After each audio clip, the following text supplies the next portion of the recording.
大家我们只要关心凤凰台风的最新动态凤凰台风的暴风圈在昨天晚上的时候已经碰触到我们台湾的陆地，那么今天整个暴风圈也会逐渐笼罩全台湾，风雨会明显变强，提醒大家今天要特别提高警觉。动态图上面可以看到，目前凤凰台风的中心位置在恒春的西南西方，大约100公里的海面上，以每小时18转26公里的速度转北北东的方向前进哦，也就是说这个台风有在加速哦，每小时26公里，以台风来说算是相当快的速度。那么今天我们台湾也会逐渐笼罩在整个7级风的暴风圈的影响范围之内，预计到明天的凌晨到清晨的这段时间，我们台湾才会逐渐从暴风圈的范围中脱离。所以提醒大家，今天一整天都要特别注意，风雨都会比较明显的增强。那么在雨势的部分，有几个时间点要提醒大家注意。今天白天是以南部跟东半部的降雨是比较多的，而且是最大的一个情况。那么今天下午的时候，西半部的降雨也会逐渐增加。今天晚上中部以北要留意比较大雨势发生的机会，一直到明天清晨，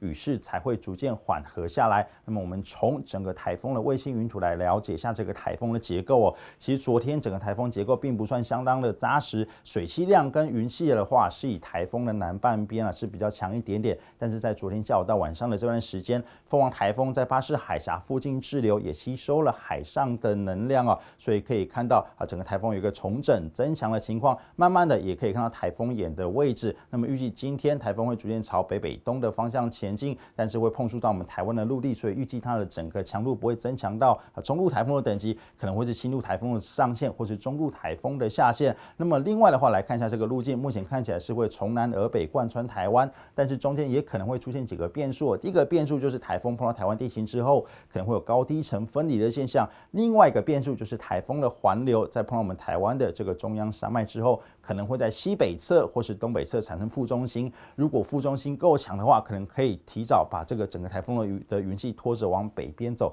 就会让台风的中心眼有一个跳跃式的前进，我们台湾就可以提早脱离整个暴风圈的影响范围。不过这中间还有一些变数，目前看起来还是以这样子的速度在前进当中，可能还是要到明天清晨才可以完全脱离整个暴风圈的影响范围。所以提醒大家，今天的变数其实也还蛮大的，还是要持续关注整个凤凰台风的最新发展的情况。另外来看一下降雨的部分，可以看到这个台风的中心眼已经慢慢的出现了，而且逐渐往北边移动。台风的第一波雨带目前正逐渐影响着包含高雄、屏东还有台东、花莲南部，慢慢的今天从南部到东半部雨势会逐渐增强，而且现在中部以北跟东北部也慢慢有一些对流出现，会开始下一些阵雨了。另外提醒大家，除了雨了之外还要特别注意就是风的部分，随着台风逐渐往北边移动，我们台湾附近的风速也会明显增强，所以风浪也会变大，提醒大家千万不要到海边去观浪是相当危险的。在阵风的部分，今天清晨我们东半部已经出现了7到9级的阵风，西半部也有出现5到8级的阵风。那么预估今天上午风速将会有比较明显的增强，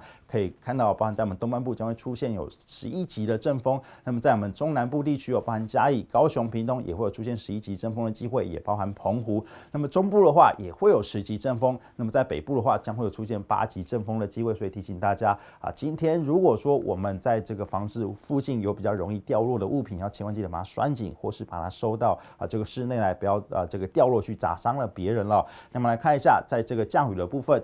今天也是这一波这个凤凰台风会造成我们台湾最大降雨的一个时间点，可以看到全台湾几乎都会有超大豪雨等级的降雨，除了台北之外台北预估在山区将会有300毫米的降雨量，也是有大豪雨的等级。那么另外降雨最多的地方就是在我们高雄、屏东、台东还有花莲，预估24小时的累积雨量在山区将会有到达500到600毫米，所以要提醒我们山区的朋友们要特别注意了。那么最后呢，要给大家再整理几个重点，就是凤凰台风的暴风圈今天会逐渐笼罩全台湾，风雨会逐渐增强，提醒大家今天要尽量避免外出因为今天白天的风雨是最大的。那么中部以北地区可能还会持续到今天晚上，风雨都会还蛮明显的。那么目前看起来台风的移动速度似乎有变快的一个迹象，但是还不是那么明显。预计明天清晨我们台湾才渴望可以完全脱离整个暴风圈的影响范围。那么以上就是这一节凤凰台风的最新动态。